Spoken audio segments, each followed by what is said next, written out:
शेतकरी मित्रांनो, शेती आता एकट्याची राहिलेली नाही. कारण आपल्याला शेती करण्यासोबतच दुसरे बी लय मोठे आता कामधंदे त्या शेतीसाठी करावं लागलेत. स्वतःची उपजीविका करण्यासाठी करावं लागलेत. आणि त्यामध्ये या वर्षी झालेली अतिवृष्टी आणि या अतिवृष्टीनं शेतकऱ्यांचं असं अतोनात नुकसान केलं. जमिनी बंजर करून टाकल्या. अति पाऊस झाल्यामुळे जमिनी कडक झाल्या. जमिनीतली माती काही काही वाहून गेली. आणि सध्या बऱ्याचशा शेतकऱ्यांच्या जमिनी म्हणजे ते वावर सुद्धा नीट करणं नाही झाले. आणि त्यामध्ये आता हरभरा पेरणी असेल, गव्हाची पेरणी असेल, हे काम सुरू आहेत. आणि हे काम सुरू असतानाच जे काही थोडंफार सोयाबीन झालेलं असेल त्या सोयाबीनची नोंदणी करण्यासाठी त्या केंद्रावर जावं लागायले. तिथं जाऊन अंगठा द्यावा लागायला आणि अंगठा दिल्याशिवाय त्या शेतकऱ्याला नोंदणी करता येणं. म्हणजे याच्यामुळे दोन माणसं लागायलीत की एक तर वावरात काम करायचं का ती सोयाबीनची नोंदणी करायची. बरं, थोडाफार कापूस झालाय, कापसाची ही तीच गती. कापसाची बी नोंदणी करण्यासाठी त्या कपास निगा ऍपवर गेलं तर त्याच्यात काय ती नोंदणी कंप्लीट होईना. त्याच्यात कागदपत्राची अडचणी. मग त्याच्यामुळे त्या कृषी उत्पन्न बाजार समितीच्या सूचना की तुम्ही त्या कापूस केंद्रावर जाऊन तिथं नोंदणी करा. म्हणजे यासाठी शेतकऱ्यानं मग त्या शेतात काम करायचं का ते थोडंफार आलेलं पीक विकण्यासाठी या नोंदणीसाठी सोयाबीनच्या केंद्रावर जायचं, त्या कापसाच्या केंद्रावर जायचं. म्हणजे हे काम करता करता मग ते कवा गहू पेरायचा, कवा हरभरा पेरायचं आणि कवा कांदा लावायचा, असे शेतकऱ्यांच्या पुढं भले मोठे पडलेले प्रश्न आहेत. आणि हे करून पुन्हा आता पीक विमा योजना म्हणजे आता रब्बीचा पीक विमा सुद्धा भरणं चालू झालेला आहे. त्यामध्ये गहू असेल, हरभरा असेल, ज्वारी असेल, कांदा असेल, भात, पुढं उन्हाळी भुईमुग असा पीक विमा भरणं सुद्धा चालू झालंय. म्हणजे एवढे काम करून पुन्हा जर आपल्याला पीक विमा भरायचा असेल तर पीक विमा सुद्धा भरण्यासाठी वेळ द्यावा लागणार आहे. मग त्या शेतीत काम करायचं का हे काम करायचं. म्हणजे असं सगळ्या अडचणी या शेतकऱ्या पुढे आहेत. आणि शेतकरी म्हणजे आज इतका महत्वाचा झालाय आणि त्याच्यासाठी इतक्या अडचणी निर्माण झाल्यात. केवायसी करा, भानगडी करा, हेव कागद आणा, तेव कागद आणा. काही काही तर शेतकरी म्हणते की बस हे फक्त झेरॉक्सवाले मोठाले केले, या कॉम्प्युटरवरच मोठाले केले या सरकारनं. कारण कवा जा केवायसी करा, याची झेरॉक्स काढा, त्याचा कागद आणा, इथं हेव नंबर काढा, याचं कार्ड त्याचं कार्ड. काही तर वैतागून गेलेत त्या कार्डामुळं. आधार कार्ड, पॅन कार्ड, किसान कार्ड, पुन्हा ते आता नवीन शेतकरी ओळखपत्र कार्ड. आणि हे सगळं करावं लागतंय ते आपल्यासाठीच. आणि करणंही गरजेचं आहे. शेवटी सरकारनं सांगितलं म्हणजे त्या गोष्टी कराव्याच लागणार आहे. मग त्यामध्ये आता पीक विमा भरणं चालू झालेलं आहे. जर आपल्याला पीक विमा भरायचा असेल तर मित्रांनो यासाठी पुन्हा आपल्याला एक काळजी काही काही घ्यावा लागणार आहे. आणि ते आपल्याला माहित सुद्धा असणं गरजेचं आहे.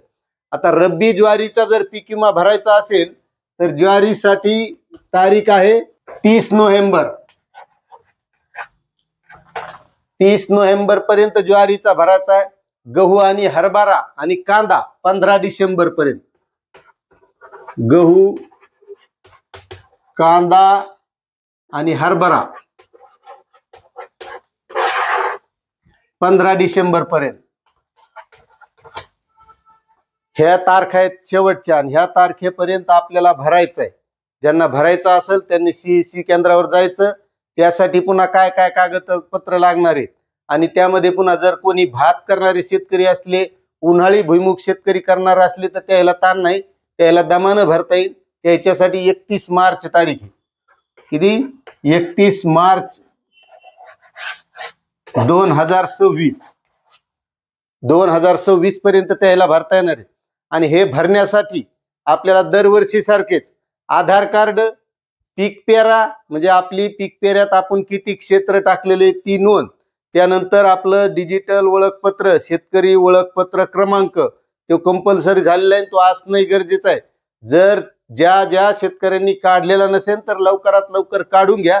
कारण आज ना उद्या तो काढावाच लागणार आहे. कारण आता बऱ्याच लोकांना जे का अतिवृष्टीची नुकसान भरपाई आहे, अनुदान रब्बीचं ते यामुळं आलेलं नाही. त्याला केवायसी भानगडी करावं लागल्या. आणि त्याच्यानंतर आपली 7/12 सुद्धा त्या पिकाची नोंद असणं गरजेचं आहे. आता एवढं झाल्याच्या नंतर हा पीक विमा भरायचा. आणि भरल्याच्या नंतर आपल्याला त्यासाठी पुन्हा जर आपला पीक विमा मिळवायचा असेल तर ई पीक पाहणी सुद्धा करावं लागणार आहे। आणि ई पीक पाहणी कशी करायची हे बी लक्षात घ्या।